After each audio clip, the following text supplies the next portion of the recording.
자, 하나님은 당신의 백성들을 있는 그대로 받으신다는 사실 우리는 믿으시죠? 그렇지만 훈련 없이 그냥 쓰시지는 않습니다.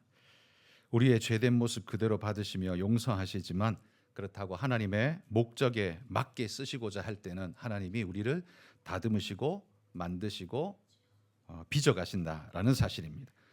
구원을 위해서 하나님은 우리를 그대로 받으시지만 사역을 위해서는 하나님 우리를 바꾸어 훈련시켜 쓰신다는 말입니다. 제가 보건대 그리스도인에게 가장 어려운 훈련이 뭘까 생각해 보면 그건 아마 믿음으로 기다리기 아닐까 싶습니다.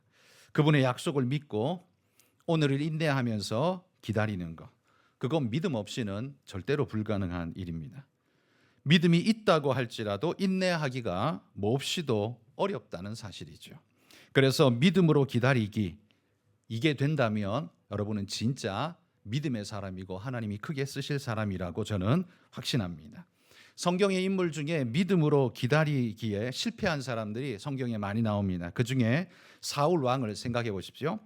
블레셋이 쳐들어온 그 다급한 시간에 사무엘이 와서 빨리 제사를 집례하고 하나님 앞에 신고식을 한 다음에 나가서 전쟁을 치러야 되는데 사무엘이 7일을 기다려도 오지를 않습니다.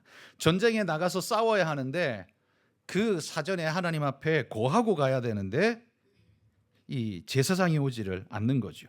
그러자 발을 동동 구르던 사울은 자신이 제사를 집례하고 빨리 전쟁에 나가야 된다 해서 그냥 뛰어나갔던 모습을 우리는 기억합니다.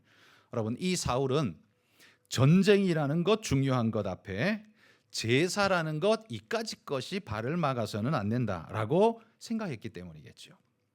그러니까 하나님 앞에 예배하는 이것은 요식행위처럼 생각했기 때문에 하나님 앞에 제사 지내는 거, 그까지 것 누가 해도 상관이 없어 라는 생각을 했다는 겁니다. 결국 그것이 사울이 하나님께 버림받는 첫 단추가 되지 않습니까?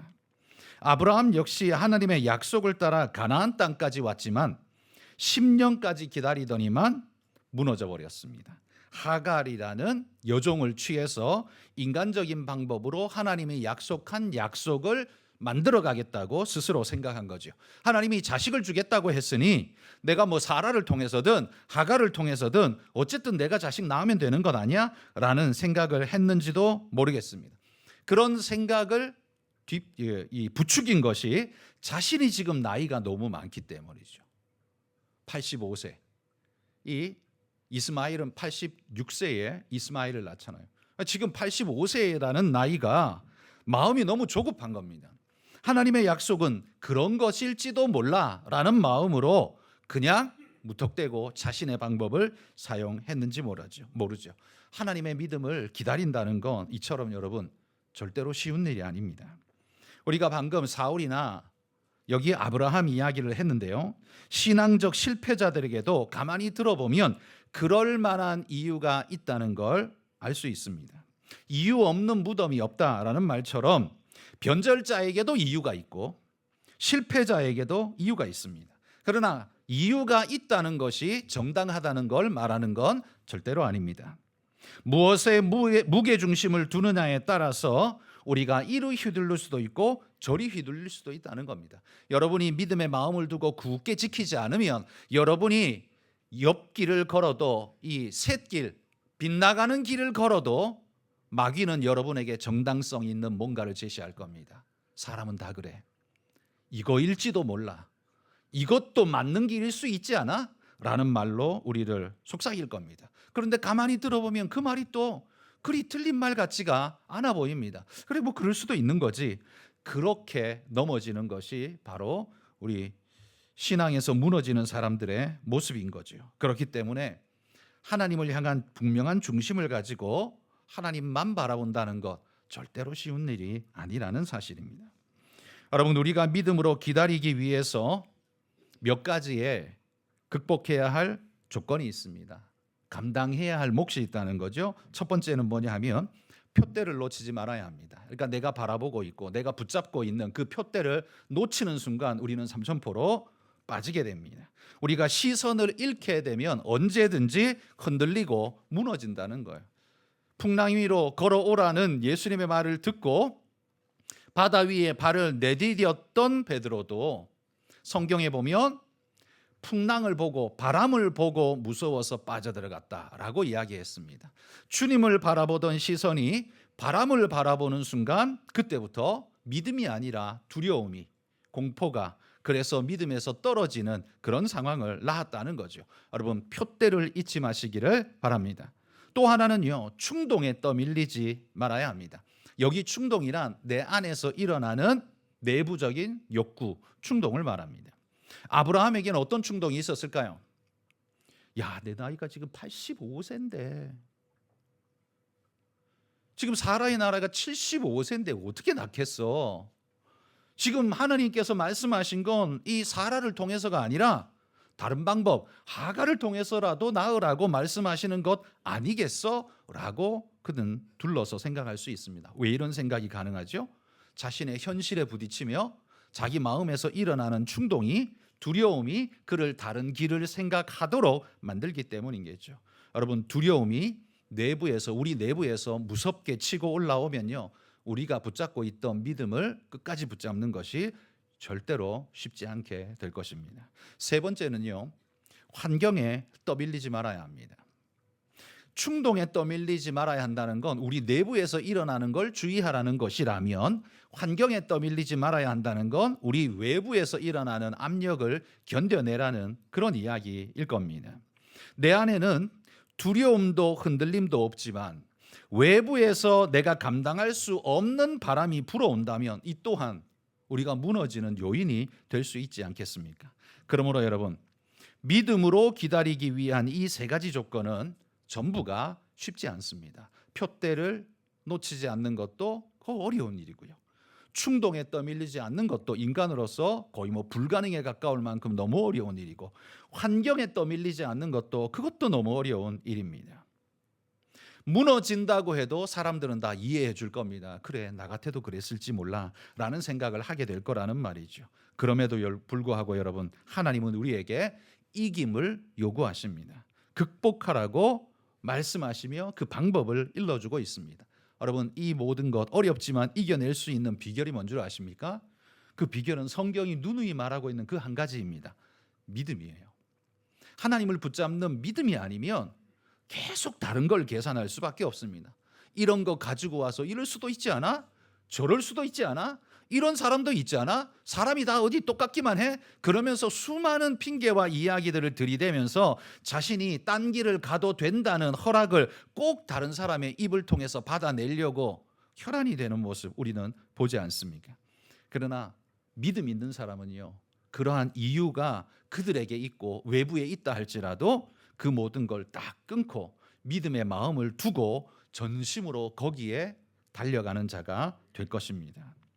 여러분이 바로 그런 분들 되시기를 소망합니다. 오늘 본문에 보면 이삭이 등장합니다. 이 이삭의 현실이 보면 굉장히 어렵습니다.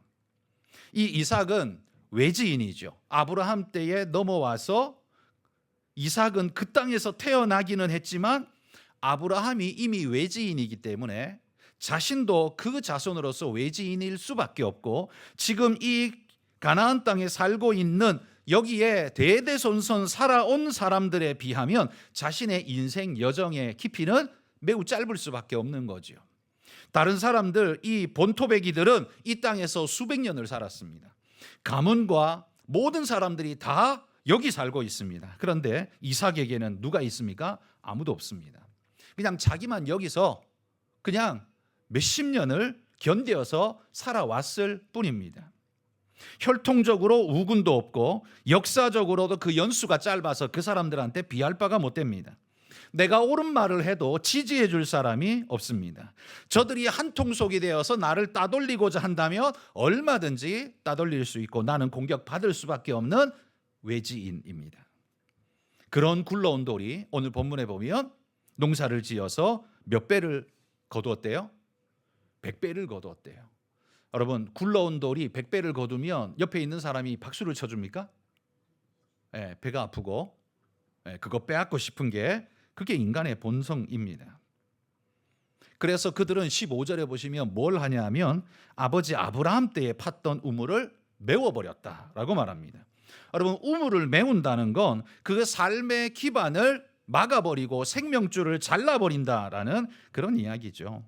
우물이 없으면 여러분 그 이스라엘 그 팔레스타인은 살 수가 없습니다. 우물이 있어야만 합니다. 거긴 땅 판다고 물이 그냥 나오는 게 아니고 우물을 잘 섭렵해서 파서 얻어야만 거기에서 삶의 기반을 만들 수 있는데 그걸 덮어버리고 메워버렸다는 건 그건 추방령과 똑같은 겁니다. 너는 떠나가라는 거죠. 우리 동네 못 산다는 겁니다. 그러므로 이삭의 입장에서는요, 그 지역을 떠나갈 수밖에 없었습니다. 다른 곳으로 가서 다른 사람들이 긍휼을 조금이라도 보여줄 수 있는 그런 땅에 가서 붙여 사는 방법밖에 없었다는 말이죠. 그래서 18절에 보면 다른 곳으로 옮겨가서 이삭이 다시 우물을 팠습니다. 여기 다시 팠다는 건 아까 15절에 메워버린 우물을 또 팠다라는 말이 아닙니다. 네, 다른 우물을 팠다는 소리예요. 그 우물을 다시 파면 어떤 일이 벌어질까요? 아니 내가 덮은 거 네가 다시 팠다고? 너 일로 와봐 하고는 그냥 다 달라들어서 그냥 죽도록 두드려 팼을지 모릅니다. 그러니 여기 다시 판 건요, 그들이 지금 메운 그 땅 15절에 메운 그 우물을 다시 팠다는 게 아니라 이삭이 다른 곳으로 도망가서 아버지가 옛날에 파놓았다가 묻어버린 그 우물을 찾아가서 다시 그 우물을 팠다는 그 이야기입니다. 겨우 살기 위해서 그곳을 찾아간 거죠. 그런데 20절에 보면 그 지역 그랄 지역의 목자들이 거기까지 따라와서 시비를 걸습니다. 그리고는 그 우물은 우리 거야 라고 말하면서 여기 내 땅이야 라고 말하면서 우물을 빼앗아가 버립니다.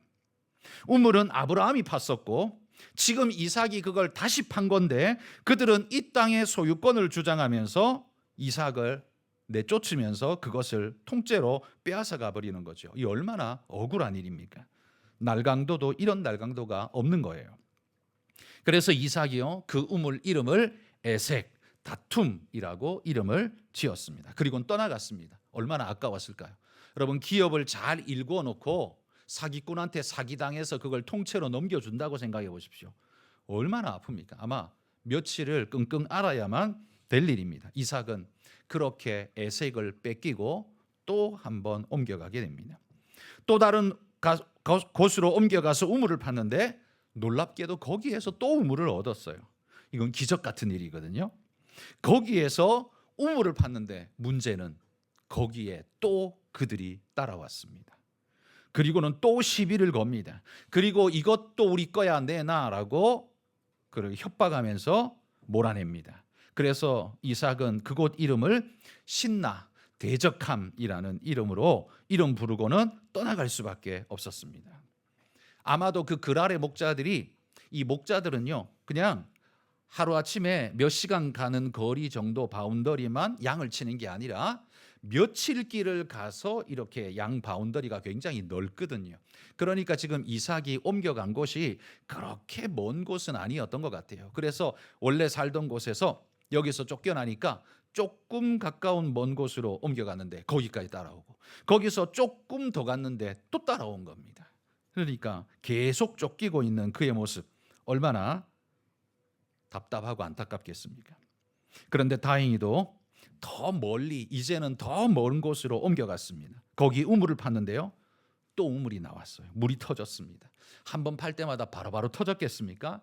뭐 그렇게 말할 수는 없을 겁니다. 여기도 파보고 저기도 파보고 했는데 물이 터진 그 우물을 얻게 된 거겠죠? 근데 감사하게도 우물이 터지고 나면 그 다음에 따라온 게 뭐였어요? 그랄의 목자들이었잖아요. 마음 얼마나 졸였을까요? 저놈들이 또 오면 어떡하지? 그런데 다행히도 그들이 더 이상 오지 않았습니다. 그래서 이삭이 그곳을 이름하여 르호봇, 장소가 넓다 그런 의미로 이름을 르호봇이라고 짓고 거기에 거주하게 되었습니다. 여러분 오늘 우리가 읽은 본문에 보면 이삭이 지금 3번이나 계속 쫓겨나고 있습니다. 첫 번째 우물은 아브라함이 팠던 그 우물인데 이름도 없이 쫓겨났습니다. 두 번째 판 우물 에색에서 또 쫓겨나서 옮겼습니다. 세 번째 판 우물 신나에서 또 쫓겨갔습니다. 그리고 마지막 르호봇에서 정착하게 된 거죠. 계속 쫓기고 있는 이야기가 오늘 본문의 이야기입니다. 여러분 이삭이 너무나 빈약하고 약해서 맨날 이렇게 쫓겨다닌 걸까요? 힘이 너무 없어서 이렇게 계속 쫓겨다닐 수밖에 없는 걸까요? 저는 이삭이 꼭 힘이 없기 때문에 이렇게 쫓겨다닌 거라고 생각지는 않습니다. 그렇게 생각하는 이유가 뭐냐면 여러분 14절에 보시면 성경이 이렇게 말하잖아요. 양과 소가 떼를 이루고 종이 심이 많았대요. 양과 소가 떼를 이루면 당연히 그 가축을 칠 목자들이 많이 필요하겠죠. 그래서 종들도 심이 많았대요. 그 심이 많은 종들이 한마디로 이삭의 군사가 될 수 있는데 아브라함도 롯을 구하려고 자기 집에서 기른 그 종들을 몇 명이나 데려갔어요? 318명이나 데려갔잖아요. 그에게 종이 318명이나 있었단 말이죠. 여기 이삭도요, 지금 때를 이루고 거부가 되어서 종이 심이 많았다는 표현으로 봐서는 이게 한둘이 아닌 엄청 많은 숫자였을 거예요. 그렇다면 이 정도라면 내가 지금 이렇게 쫓기고 저렇게 치이고 억울해서 못 살겠다, 한판 해보자 라고 싸워볼 만도 하지 않나요? 제가 볼 때는 이삭이 싸울 만한 숫자, 종들이 없어서 지금 계속 도망다니고 있는 것은 아닐 거라고 생각합니다. 이삭은요, 싸움을 선택하지 않았습니다. 중요한 것은 그의 숫자가 아니라, 종들의 숫자가 아니라 이삭의 선택이 무엇을 선택하고자 했나라는 그 마음인 거죠. 이삭이 싸움을 피한 것도 충분히 이해됩니다. 왜냐하면 자신은 외지인이니까요. 그리고 내가 지금 싸움에서 이기는 이 사람은 무찌를 수 있을지라도 이걸로 끝나나요? 아니죠. 이 사람이 가서 뭐예요? 온 동네방네 친족들, 동네 사람들 다 데리고 와서 다시 싸울 것이 분명하기 때문이죠. 그러니까 그도 무찌르면 그 다음엔 어떻게 될까요? 더 넓은 바운더리에 있는 사람들 돈을 주고 사서라도 또 데리고 올 겁니다. 자, 그러면 싸움은 끝이 없게 될 것입니다. 자기는 늘 혼자서 감당해야 되는데 계속해서 이런 싸움이 벌어진다면 결국 피해볼 수밖에 없는 상황이 벌어지겠죠. 그래서 아마 이삭은 싸움보다는 이동을 택한 거 아닌가라는 생각을 해봅니다. 그러나 그 이유가 전부는 아닐 겁니다. 이삭은 분명 이 땅에서 복을 주겠다라고 약속하신 하나님의 말씀을 믿었기 때문에 내가 옮겨가도 하나님이 그곳에 나와 함께 하실 거라는 믿음이 있었기 때문에 그러했던 것 아닐까라는 생각을 해봅니다. 여러분, 일반인 같으면요, 우물을 두세 번 뺏기면 두세 번 뺏길 때까지 그 기다리고 있을까요? 저 같으면요, 한 번 뺏기고 두 번째 애색 거기 뺏길 때 정도 되면 아마 포기하거나 전쟁을 하거나 둘 중에 하나가 될 것 같아요. 뭐 또 판다? 그럼 바보 같은 짓은 저 같으면 안 할 것 같아요. 그런데 이삭은요, 주고 가서 또 파고 주고 가서 또 파고 하고 있습니다. 근데 여기서 우리가 한 가지 더 생각해 볼 게 있습니다. 이삭이 하나님이 약속해 준 이 사람이요, 이렇게 쫓겨다니고 도망다니고 이 비참한데 하나님이 아무 말도 안 한다는 거예요. 이게 더 비참한 거 아닌가요? 하나님이 나타나셔서 힘들지, 괜찮아, 내가 너에게 힘이 되어주마, 이렇게라도 말했으면 견딜 힘이라도 있을 텐데 이삭이 지금 몇 번이고 도망다니고 쫓겨다니고 비참한 신세를 겪고 있는데도 불구하고 하나님, 나한테 이 땅 주신다며요.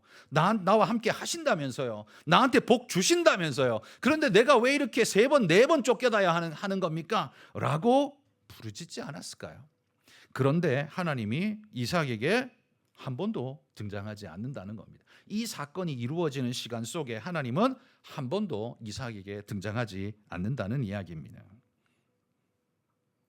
여러분, 하나님이 등장 안 하고 하나님이 아무 말씀도 안 하시는데 이삭이 여기까지 인내하면서 올 수 있었던 이유는 무엇이었을까요? 뭐가 이삭으로 하여금 이렇게까지 인내하게 만들었을까요? 여러분, 일단 이삭의 이야기를 잠시 여기서 접어두고 우리 모습으로 한번 돌아가 봅시다. 우리는 외부적인 공격에 대해서, 환경과 조건적 상황에 대해서 전혀 여의치 않아 보일 때 우리는 어떤 반응을 보였습니까? 뺏길 때 내가 세상에 보인 반응은 무엇이었습니까? 아브라함의 우물을 빼앗기고 두 번째 에색을 빼앗길 정도쯤 되면 우리는 생각합니다. 이 정도면 여기서는 못 살겠구나. 애굽으로 가든지 아니면 우리 조상의 땅 갈대아 우르로 가든지 가자라는 생각을 하지 않았을까요? 그런데 이삭은 그런 생각하지 않고 하나님이 약속하신 그 땅 안에 아무리 비참해도 끝까지 머물기를 선택하고 있는 모습을 볼 수 있습니다. 베드로도요, 예수님께 이렇게 질문한 적이 있습니다. 자신의 한계보다 훨씬 넉넉하게 이렇게 말했어요. 형제가 잘못하면 7번까지 용서하면 됩니까? 이렇게 용감하게. 베드로는 7번까지 용서할 마음 전혀 없었어요. 제가 생각할 때 베드로는요, 한 번, 많아야 2번 정도 용서하지, 그죠? 돌 들고 덤비지 절대로 7번까지 용서할 백성은 아닌 것 같아요. 그런데 예수님한테는요, 7번까지 용서하면 됩니까? 이렇게 이야기했습니다. 그런데 예수님 뭐라고 답하셨어요? 70번씩 7번이라도 해라. 주님이 이렇게 말했습니다. 이거 세상에 이거 누가 어떻게 합니까? 예수님의 말씀을 그냥 쉽게 풀면 끝없이 하라. 무조건 용서해라. 이런 말처럼 들리지 않나요? 물론 예수님의 말씀이 그런 말로 들릴 수 있지만요. 저는 이 말 우리가 어떻게 들어야 하냐면 인간의 최고치를 넘어서는 것까지 해라라고 말한다라기보다는 하나님의 은혜를 의지하면서 네가 할 수 있는 만큼 최선을 다해라라는 말로 우리가 받아야 하지 않을까 싶습니다. 인간으로서는 절대로 70번씩 7번 용서 못합니다. 같은 죄를 그렇게 짓는데 누가 용서합니까? 절대 못할 일이죠. 베드로가 말한 넉넉함의 최고치에서 하나님은 베드로에게 이렇게 말하는 거예요. 한 번 더 용서해라. 네가 진짜 못하겠다고 생각하는 거기에서 한 번 더 용서해라. 지금 그 말을 하고 있다고 생각합니다. 운동선수가, 올림픽에 나갈 선수가 근육량을 늘리기 위해서 그냥 근육이 타들어가는 것 같고 숨이 턱 밑에 턱 막히는 상황에도 코치가 하는 말은 매몰차게 한 번 더를 외치지 않습니까? 한 번 더 갔다 와. 한 번 더 올라가. 한 번 더 타. 죽을 것 같은데 그 순간에 그 이야기 정말 마귀같이 들리겠죠. 그렇지만 그 운동하는 분들은 그렇게 말합니다. 바로 그때 진짜 근육이 생긴다고. 못할 것 같은 그때 하는 것이 진짜 근육이 생긴다라고 이야기합니다. 그러면 여러분, 하나님께서 네가 할 수 있는 만큼만 하고 적당히 해. 그렇게 하지 않고요. 70번씩 7번까지 하라는 그 말씀은 하나님이 우리의 영적 근육량을 늘리시고자 하는 하나님의 훈련 아닐까요? 우리가 그걸 할 수 있기 때문에 하라고 말한다기보다는 네가 하나님의 은혜를 의지하면서 네 능력보다 한 번 더 해라 라는 하나님의 말씀 아닐까요? 여러분, 오늘 장학위원회 헌신예배 우리가 함께 모였는데요, 장학사업도 어찌 보면 이삭의 우물 같다는 생각을 합니다. 우리의 생각과 계산으로 하면 우리의 장학금은 몇 년이면 바닥납니다. 계산이 빤하죠. 계산이 빤합니다. 대학생 한 명에게 지원하는 우리의 장학금이, 전액 장학금은, 우리 교회 전액 장학금은 120만 원입니다. 한 사람에. 그러니까 이걸 계산해 보면 5명만 돼도 얼마입니까? 600만 원이 되는 거죠. 5명만 돼도 600만 원이고. 자, 이거를 한 학기가 아니라 매년 2학기씩 매년 가면 이게 몇 년 지나면 우리가 가지고 있는 게 얼마일까요? 그 금방 바닥납니다. 없습니다. 그러니까 우리가 계산해 보면 이 장학사업 얼마 못합니다. 계산으로 하면 이 얼마 못해요. 몇 년 못하거든요. 우리가 가지고 있는 자원이 얼마 없으니까. 그런데도 불구하고 지금까지 꾸준히 하고 있다는 사실 자체가 얼마나 놀랍습니까? 저는 이걸 우리가 끝까지 붙잡고 하고 있는 게 하나님께서 얼마나 귀하게 여기시고 칭찬하실까라는 생각이 듭니다. 여러분, 이삭이 쫓기는 어려움 속에서도 끝까지 믿음 붙잡고 거기에 붙어 있었던 것처럼, 여러분, 우리도 끝까지 하나님이 명령하신 귀한 사역을 잘 감당하며 끝까지 견뎌내는, 그래서 하나님이 우리에게 주시는 르호봇을 만날 때까지 인내하며 끝까지 감당해가는 그런 믿음의 일꾼들이 되시기를 축복합니다. 우리의 계산을 따라 움직이면 절대로 르호봇 못 만납니다. 그러나 하나님의 은혜를 따라가면 결국 하나님이 우리에게 르호봇을 주실 줄 믿습니다. 여러분, 그러기에 여기에 우리에게 요구되는 바가 뭡니까? 돈이나 능력이 아니라 믿음으로 견뎌내는 인내력, 그 믿음을 붙잡는 그 힘, 그걸 놓지 않는 믿음, 결국 그게 우리에게 필요로 되어지는 것 아니겠습니까? 여러분, 우리가 하는 이 장학 사업은 아이들한테 그냥 공부 잘해라라고 던져주는, 돈을 지원해주는 단순한 것이 아닙니다. 너희를 지지하고 우리 교회가 격려하고 사랑하고 후원하고 있음을 잊지 마라 하면서 그들에게 용기를 주고 꿈을 주는 일입니다. 그 꿈을 격려하는 사업이 장학 사업이죠. 그러면서 네가 포기하지 않으면 하나님도 포기하지 않으실 거야 라는 말로 격려하고 위로하는 일이 저는 우리의 장학 사업일 거라고 믿습니다. 그 과정에 분명히 애색과 신나가 있을 겁니다. 사람마다 환경마다 다른 애색과 신나가 우리에게 찾아올 겁니다. 그러나 그 애색과 신나를 넘어야 르호봇이 있다는 사실을 기억하고, 이삭은 르호봇 생각해 본 적도 없고 있을 거라고 상상도 안 해봤지만 애색을 건너 신나를 건넜더니 하나님이 그에게 르호봇을 주신 것처럼 우리에게도 인내하며 묵묵히 감당하고 나아가다 보면 하나님은 우리가 생각지 못한 넓고 큰 은혜를 주실 줄 믿습니다. 여러분, 그 은혜 사모하면서 오늘도 우리에게 지워진, 하나님이 우리에게 주신 십자가, 장학뿐만 아니라 뭐 건축도 있고요, 그렇죠? 우리에겐 선교 사역도 있고 주어진 여러 모양의 일들이 있는데 그 모든 일들을 끝까지 잘 감당해가는 믿음의 일꾼들이 되시기를 주의 이름으로 축복합니다.